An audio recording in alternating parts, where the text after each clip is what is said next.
당을 나가라고 얘기했어요. 오늘 그러면 이제 의원님 말고 또 수없이 많은 의원들이 제가 예를 들면 퇴진 이런 얘기하면 뭐 만류하거나 그러지 않습니까? 보통 한 명도 만류하는 사람이 없었고 한 명도 저한테 핀잔을 주는 의원이 없었습니다. 많은 의원들이 조용히 듣고 공감했습니다. 네, 지금 모습 오늘 오후에 의원총회를 새정치민주연합이 열었는데 의원총회 끝난 직후에 정청래 의원들이 기자들과 만나 이렇게 얘기한 겁니다. 당을 떠나라고 했다는데요. 자, 뿐만 아닙니다. 대변인의 난이라고 부를 만큼 당대표 두 사람을 향한 민주당 의원들의 새정치민주연합 의원들의 비판이 커지고 있습니다. 왜 그런 겁니까?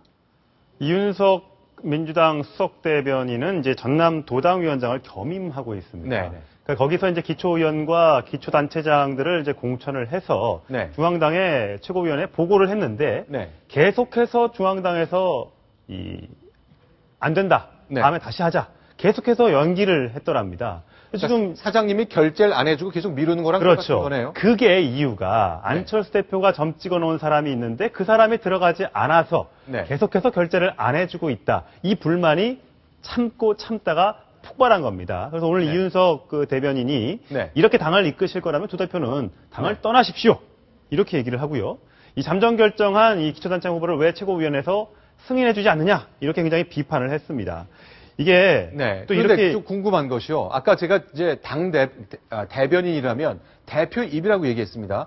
김한길 대표가 내 생각을 가장 국민들한테 잘 전하기 위해서 이윤석 의원을 수석 대변으로 두겠다 했었잖아요. 그게 불과 몇 달 전인데 내가 임명한 사람이 나를 떠나라고 얘기했단 말이죠. 이게 보통 일이 아닌 것 같은데 왜 이런 일이 있죠? 그러니까 지금 안철수 대표 측의 이제 사람들이 네. 공천에서 많이 탈락하고 또 경선 과정에서 많이 탈락을 하면서 네. 안철수 대표 측이 좀 조급심을 나타내고 있는 것이 아닌가 싶습니다. 그동안 여러 차례 뭐 보도가 됐었지만 어제는 경기지사 새정치민주연합의 경기지사 경선에서 그 안철수 대표 측의 사람으로 불리는 김상곤 전 교육감이 떨어졌습니다.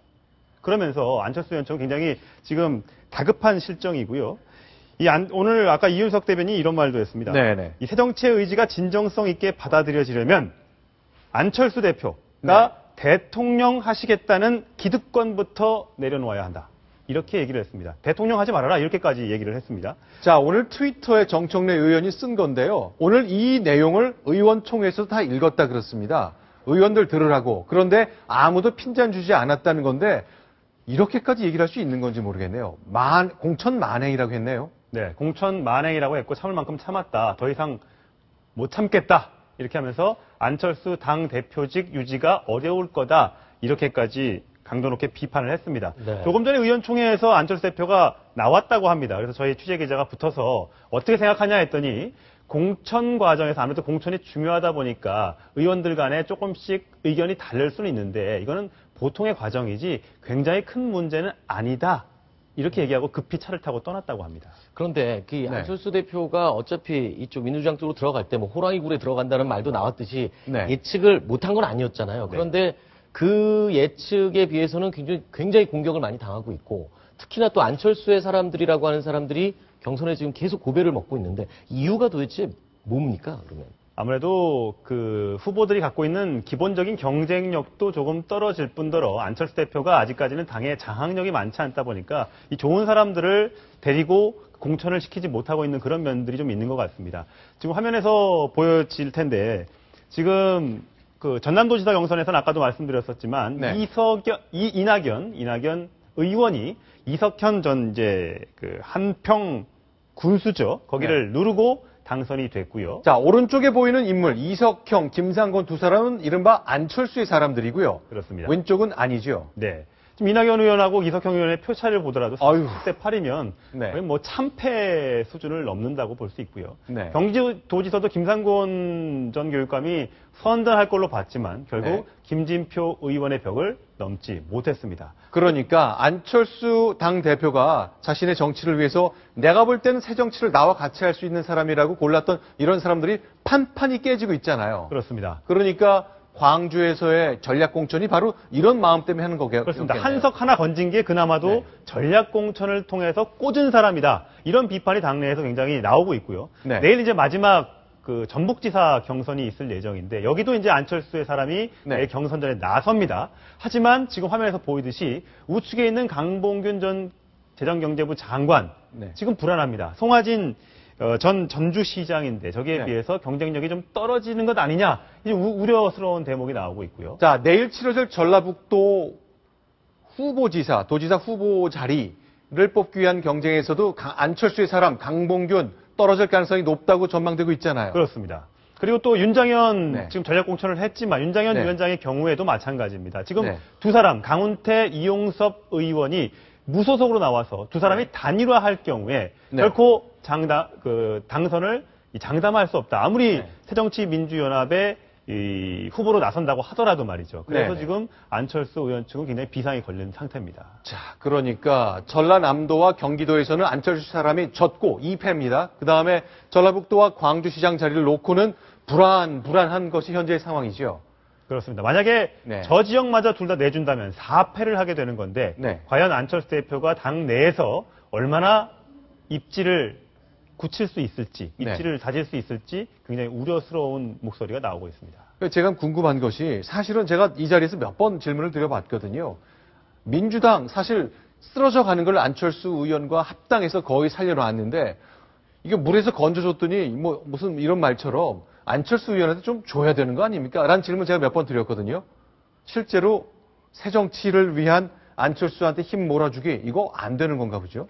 들어와서 아까도 우리 황선욱 팀장이 얘기했었지만 네. 호랑이 굴에 들어갔는데 완전히 지금 잡아먹힌 꼴이 지금 되고 있습니다. 도무지 주위에 사람도 없고 새도 없다 보니까 네. 안철수 대표의 말이 또 안철수 의원이 좋아하는 사람들이 지금 판판이 경선에서 깨지고 네. 주요 자리를 못 맡고 있는 거거든요. 네. 이번 경선 지방선거를 치르면서 안철수 대표의 리더십이 분명히 시험대에 올랐는데 물론 광역단체장에서 지금 판판이 깨지고 있기 때문에 그래서 아마 안철수 대표가 기초단체장이나 기초의원 쪽에서라도 좀 입김을 발휘해서 자기 사람을 좀 공천을 좀 하고 싶은 네. 마음은 이해합니다만 이마저도 당내에서 격한 이 반발에 부딪히고 있기 때문에 네. 안철수 대표의 미래가 결코 밝지만은 않아 보입니다. 자, 오늘 김영환 의원, 이번에 세월호 참사를 겪은 안산시의 4선 의원인데요. 오늘 의원총회 때 이렇게 얘기를 했습니다. 이렇게 말했더니 의원들이 이 김영환 의원에게 박수를 보냈습니다. 제가 한번 읽어보겠습니다.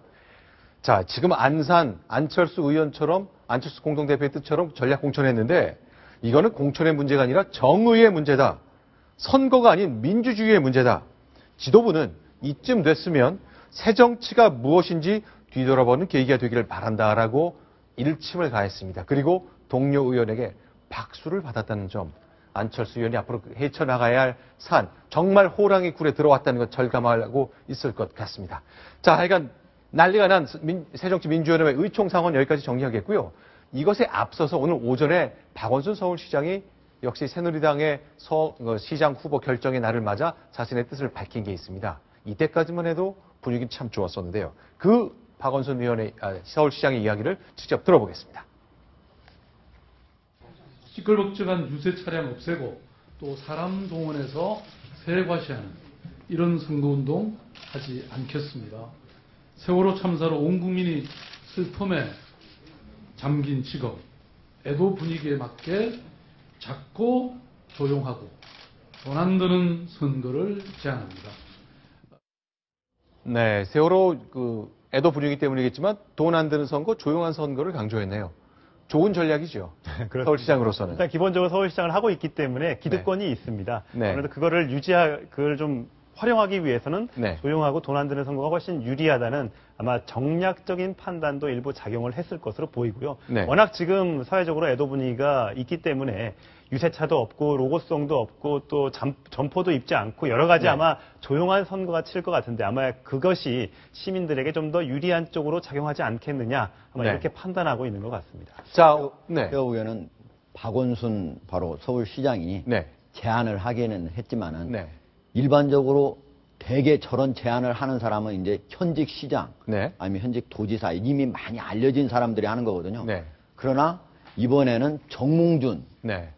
전 대표하고 같이 하는 거기 때문에 네. 네. 누구라도 서울 시민한테 이미 다 잘 알려져 있다. 네. 그리고 대한민국 전체에 알려져 있기 때문에 네. 유세차, 군중동원 이거 안 하겠다. 제가 보면 정몽준 의원도 찬성할 것으로 보입니다. 그래서 네네. 좀 돈 안 들고 네. 좀 조용하고 그러면서도 실속 있고 네. 진짜 서울시를 제대로 발전시키기 위한 실속 있는 정책들은 서로 가지고 선의의 경쟁을 하는 그런 새로운 혁명적인 그런 선거 운동이 됐으면 하는 그런 바람입니다.